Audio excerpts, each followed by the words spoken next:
बाल्यकाल में ही रावण ने चारों वेद पर अपनी कुशाग्र वृद्धि से पकड़ बना ली। उसे ज्योतिषी का इतना अच्छा ज्ञान था कि उसकी रावण संहिता आज भी ज्योतिषी में श्रेष्ठ मानी जाती है। युवावस्था में ही रावण तपस्या करने निकल गया। उसे पता था कि ब्रह्मा जी उसके परदादा हैं, इसलिए उसने पहले उनकी घोर तपस्या की और कई वर्षों की तपस्या से प्रसन्न होकर ब्रह्मा जी ने उसे वरदान मांगने को कहा। तब रावण ने अजर अमर होने का वरदान मांगा। ब्रह्मा जी ने कहा, मैं अजर अमर होने का वरदान नहीं दे सकता हूँ। तुम ज्ञानी हो, इसलिए समझने का प्रयास करो।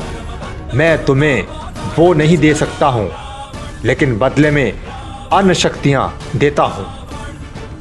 रावण तपस्या से शक्ति प्राप्त करके आया, माता पिता से मिला, वे बहुत प्रसन्न हुए। अब थोड़ा अभिमान मन में आ गया और एक दिन 2-4 साथियों को लेकर रावण अपनी युवावस्था में सहस्त्रबाहु अर्जुन के राज की सीमा में गया। वहाँ नर्मदा नदी के किनारे उसने देखा, नदी की चौड़ाई बहुत होने के बाद भी उसमें जल बहुत कम था। रावण ने अपने साथियों से कहा, ये नदी का जल इतना कम कैसे है? पहले तो इसमें बहुत जल भरा हुआ करता था। तब साथियों ने थोड़ा आगे बढ़कर देखा, एक बांध नजर आया जिसमें नदी का समस्त जल रोका गया था और बांध को बाणों से बनाया था।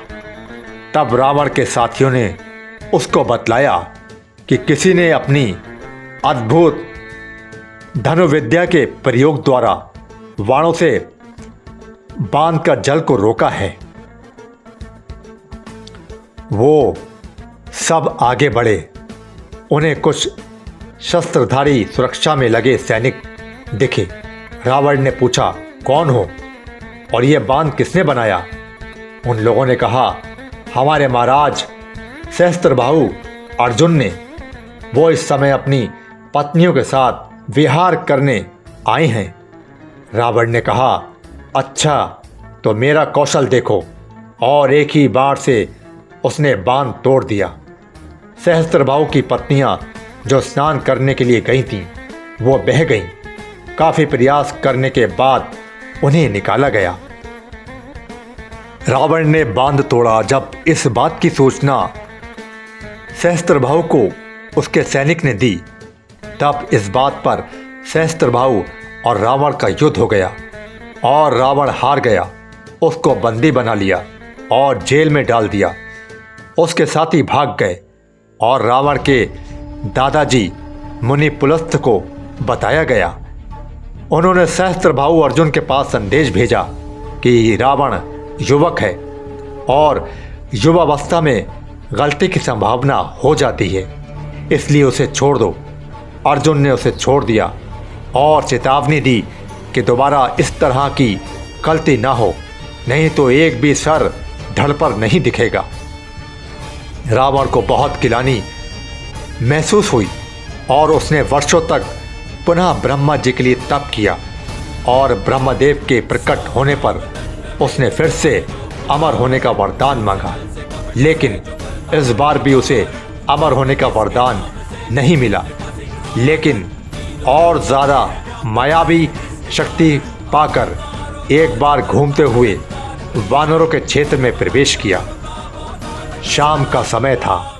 वानरों का राजा बाली उस वक्त एक वृक्ष के नीचे संध्या जप कर रहा था। रावण उसे देखकर हंसा और फिर उसे छेड़ने लगा।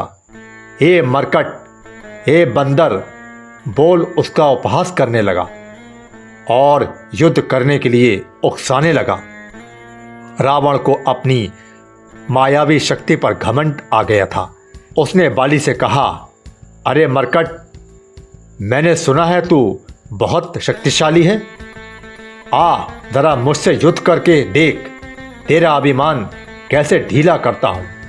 लेकिन बाली ध्यान में था, इसलिए उसने इसकी बात को सुना ही नहीं। इसके बाद रावण ने उसको जोर से लात मारी और बोला, पाखंडी, मेरे ललकारने के बाद मेरे डर से ध्यान में बैठा है। सीधे सीधे बोल कि मैं नहीं लड़ सकता। बाली क्रोध से उबल पड़ा। उसने रावण को पटक पटक कर इतनी मार मारी, बस वो सिर्फ मरने से ही बचा। और फिर उसने अपनी पूंछ में बांधकर लपेट लिया। पुनः संध्या वंदन समाप्त करके उसने रावण के गर्व को चूर चूर कर दिया। 6 महीने तक बाली ने उसे अपनी कैद में रखा। एक दिन उसने बाएं हाथ से उसको अपनी कोख में दबाकर बाली जा रहा था, तभी उसके हाथ की पकड़ ढीली हो गई और रावण भाग निकला। ऐसा भागा कि दिखाई नहीं दिया। अब रावण को पता चला कि उससे भी बलशाली लोग हैं। मुझे ही पितामह की वजह से अभिमान ज़्यादा था। इसके बाद वो फिर से घोर तपस्या करने निकल पड़ा और फिर उसने अमर होने का वरदान मांगा। ब्रह्मा जी ने कहा, पुत्र, मेरे अधिकार में वो वरदान नहीं है। और इस बार उसने ब्रह्मा जी से प्रचंड शक्तियाँ और ब्रह्मास्त्र प्राप्त किया।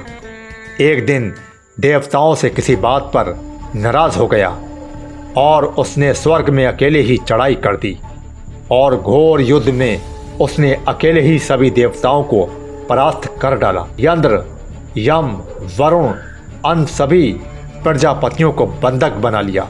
सभी देवता स्वर्ग से भाग निकले। उसने स्वर्ग लोक पर अधिकार कर लिया और बाद में उसे देवताओं को लौटा दिया। लेकिन देवताओं का मान भंग हो गया। वो चुपचाप हो गए।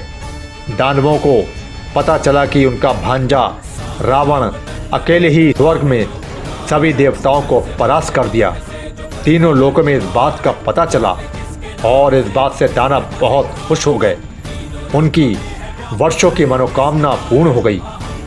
दानवों ने रावण की जय जयकार की और रावण को अपना राजा बनने की प्रार्थना की।